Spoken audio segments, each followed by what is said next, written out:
The NYPD's stop and frisk policy reached the peak of its criticism and controversy during 12 years under Mayor Bloomberg.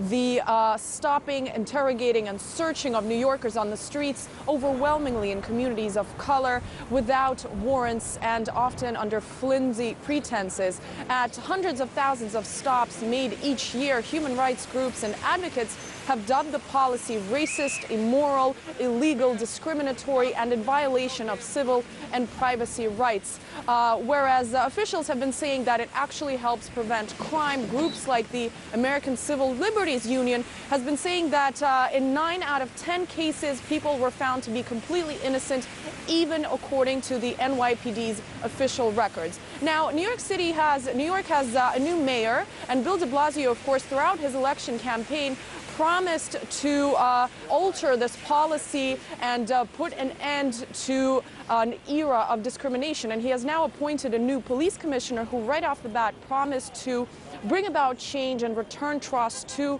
communities in their communication and being together and walking hand in hand with the NYPD on a daily basis. However, despite these promises, the irony here is that New York's new top cop is also known to be one of the initial proponents of the original form of the controversial practice, because when he was first police commissioner back in the 90s under Mayor Giuliani, he did enforce more aggressive tactics in the police force, which led to bringing down crime, but also breeding stop and frisk. So many community leaders and groups here in New York have been voicing their concern and criticism because of this nomination. They're saying they can't trust a man who is known to have embraced this policy prior to in previous years. And certainly they're saying they want a man to run the job of altering this controversial stop and frisk policy to be someone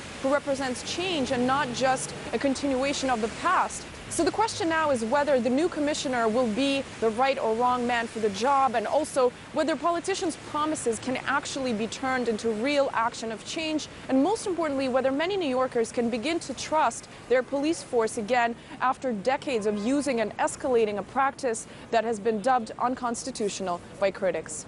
Anastasia Churkina, RT, New York.